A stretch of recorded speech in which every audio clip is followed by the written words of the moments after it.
Terima kasih bagi Anda yang telah bergabung dengan Berita Bali hari ini. Bagi Anda yang baru bergabung, berikut 3 berita utama yang kami sajikan untuk Anda.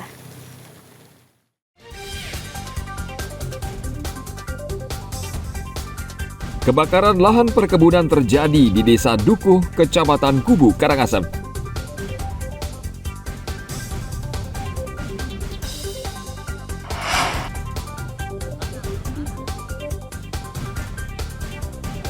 Seorang warga negara Inggris dihajar warga usai menabrak 2 pengendara motor di daerah Sanur, Denpasar.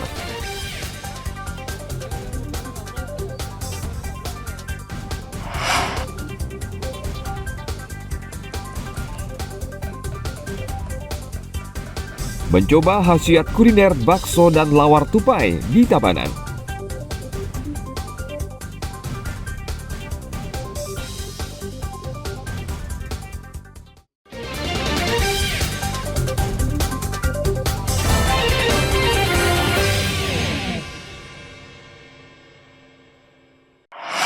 Presiden tabrak lari.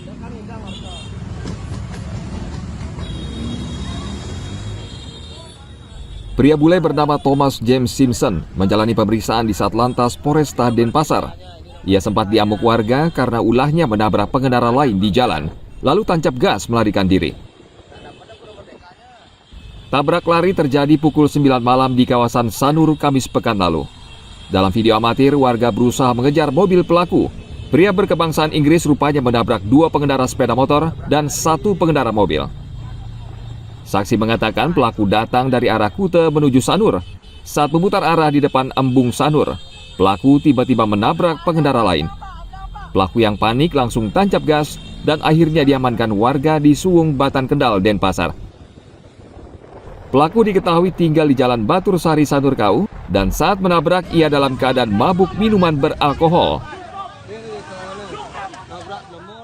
Sempat viral di Sanur pada malam hari dan langsung pada hari itu dilaksanakan pengamanan juga, diamankan oleh Polresta Denpasar unit Laka.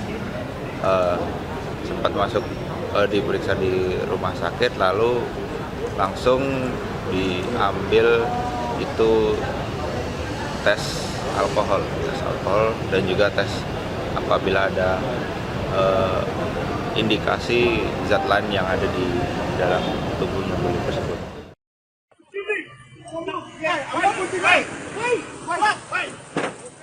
3 korban pria bule langsung mendapatkan perawatan di Rumah Sakit Bali Mandara.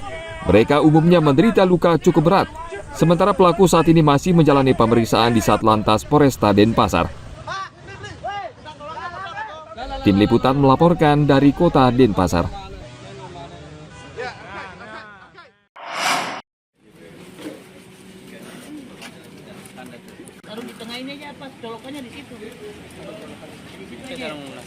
Kejaksaan Negeri Jembrana Senin 15 Juli membakar barang bukti narkotika sitaan dari perkara bulan Desember 2023 hingga Juni 2024. Narkotika yang dimusnahkan yakni sabu-sabu seberat 8 gram dan ganja seberat hampir 2 kg. Barang bukti narkotika ini berasal dari 10 kasus narkotika yang ditangani kejaksaan. Sisanya barang bukti lain dari beberapa kasus seperti kasus kesehatan, pencurian, perkara perlindungan anak hingga pencabulan, dan konservasi sumber daya alam. Selama saya di sini 2 tahun 6 bulan selalu meningkat perkaranya. Tetapi barang buktinya tidak terlalu banyak, tapi perkaranya naik dari tahun ke tahun ini. Iya. Kalau untuk barang bukti yang hari ini dimusnahkan ada berapa? Kalau barang bukti yang dimusnahkan hari ini sabu-sabu 11,8 gram, ganja 1908 gram, 84 gram, pil koplo 1361 gram, serta barang bukti lainnya yang berasal dari 47 perkara yang sudah ingkrah. Kalau langkah kejaksaan kami tentunya mungkin rekan-rekan bisa mengecek sendiri, hukuman kami cukup tinggi untuk semua tuntutan, apalagi ya residivis itu memang sangat tinggi. Sebenarnya itu sudah bisa membuat efek jera. Tapi peredaran narkotika, rekan-rekan semua tahu di Jembrana mungkin karena kita perlintasan atau penyeberangan, semakin hari semakin meningkat. Sementara rincian barang rampasan yang dimusnahkan meliputi 11,8 gram sabu-sabu, 1943 gram narkotika jenis ganja, 1.361 butir pil koplo, 17 unit handphone, 2 unit timbangan digital, serta 184 barang bukti lainnya. Tim Liputan melaporkan dari Kabupaten Jemberana.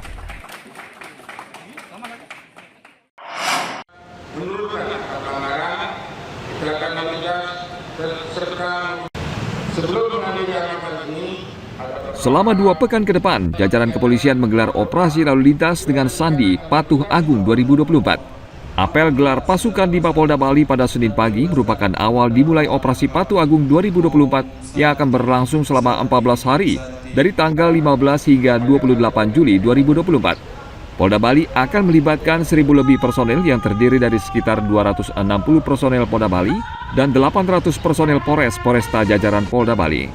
Sasaran operasi Patuh Agung kali ini antara lain mengemudikan kendaraan sambil menggunakan ponsel, tidak menggunakan helm SNI maupun sabuk pengaman, menerobos lampu merah, berkendara dengan kecepatan tinggi, melawan arus. Polisi juga akan menindak wisatawan asing yang belakangan kerap melanggar lalu lintas dan menjadi viral sehingga merusak citra Bali di mancanegara. Ada 2 variabel di WNA ini. Yang pertama adalah yang memberikan sewa, kemudian kepada WNA itu sendiri. Bahwa sampai saat ini sudah ratusan orang asing kita lakukan penegakan hukum, baik etle dan juga manual berupa berita aman di seluruh jajaran. Badung yang terbanyak, kemudian di wilayah Denpasar dan juga di wilayah Gianyar, itu 3 lokasi yang terbanyak. Sekian, terima kasih. Data Polda Bali menyebutkan, sepanjang tahun 2023 telah terjadi sekitar 7.400 lebih kecelakaan lalu lintas yang mengakibatkan 655 orang meninggal dunia. Angka ini meningkat 2 kali lipat dibanding tahun 2022. Selain itu, selama tahun 2023, Polda Bali juga mencatat terjadi pelanggaran lebih dari 170.000 kali, dan jumlah ini juga meningkat 22% dari pelanggaran tahun 2022. Tim Liputan melaporkan dari Kota Denpasar.